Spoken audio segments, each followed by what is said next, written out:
Bismillah, Assalamualaikum warahmatullahi wabarakatuh. Wassalatu wassalamu ala asrofil anbiya'i wal mursalin Sayyidina Muhammad wa ala alihi ajma'in amma ba'd. Jadi hari ini sekarang saya akan menjelaskan tentang rukun rukun Islam ketiga, yaitu zakat. Jadi, zakat adalah salah satu rukun Islam yang wajib bagi muslim yang memenuhi syarat, berperan membersihkan harta dan menyucikan jiwa. Ini adalah kewajiban yang tertetapkan bagi yang sudah terpenuhi syarat-syaratnya. Dan ini adalah topik yang bakal kita bahas nanti. Pertama ada definisi dan hukum zakat, dan terus ada keutamaan membayar zakat, ada ancaman bagi yang enggan membayar zakat, ada juga syarat wajib zakat, ketentuan zakat mal dan zakat fitrah, dan golongan penerima zakat. Oke, jadi dengan sejarah bahasa, zakat adalah suci atau at-taharah dan berkembang. Secara syar'i, zakat adalah penunaian kewajiban dan pada harta khusus dengan cara khusus yang telah memenuhi haul dan nisab. Zakat memberkahi harta dan membersihkan dari syubhat.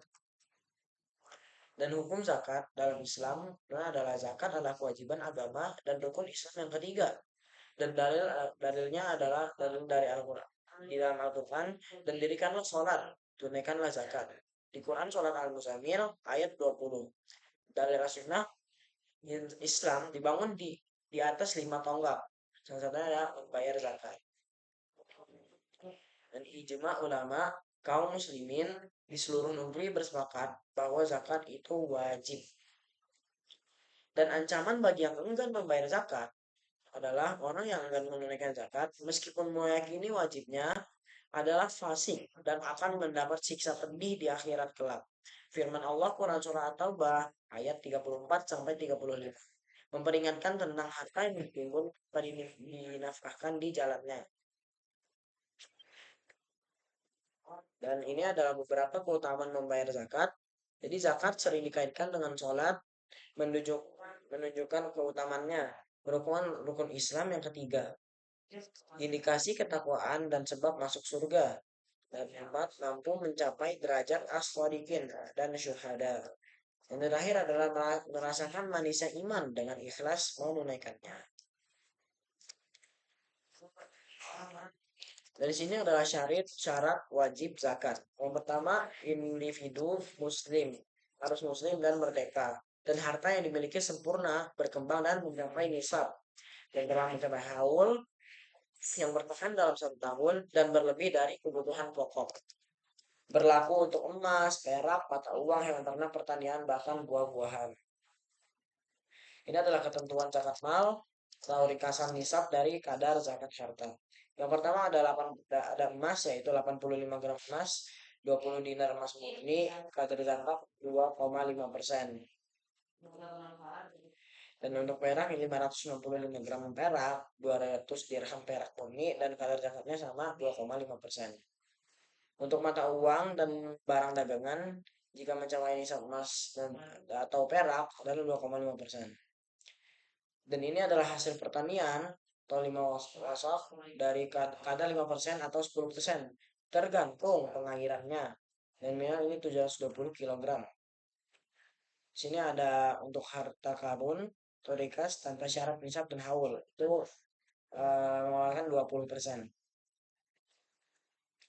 Selanjutnya ada ketentuan zakat fitrah, yaitu pertama, sedekah wajib setiap muslim pada Idul Fitri bagi yang mampu. Dan yang kedua, wajib bagi setiap muslim yang memiliki kelebihan makanan untuk diri dan keluarga sehari semalam. Dan selanjutnya, bentuk zakat fitrah adalah makanan pokok sekitar 3 kg per jiwa. Selanjutnya, zakat fitrah dengan uang tidak sah menurut mayoritas ulama. Jadi zakat fitrah tidak dengan uang. Dan selanjutnya, waktu wajib yaitu terbenam matahari malam Idul Fitri, itu waktu wajibnya. Dan waktu afdolnya terbit fajar Idul Fitri hingga dekat sholat Id, itu waktu afdol.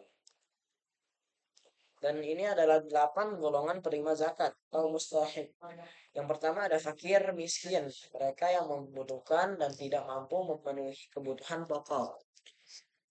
Selanjutnya ada amil zakat, petugas pengelola dan pengelola zakat, dan juga ada mu'alaf, mereka yang setia baru dinonakkan untuk Islam atau baru masuk Islam. Dan ada rekab dan ghalimin untuk memerdekakan budak dan melunasi orang yang kesulitan. Yang selanjutnya ada fi sabilillah untuk kepentingan di jalan Allah, misalnya dakwah, ada misalnya untuk dakwah dan pendidikan. Yang terakhir ada ibnu sabil atau musafir yang ibnu sabil itu adalah musafir yang kehabisan bekal di perjalanan. Oke guys, mungkin itu semua dari penjelasan zakat kali ini. Terima kasih yang sudah mendengarkan dan wassalamualaikum warahmatullahi wabarakatuh.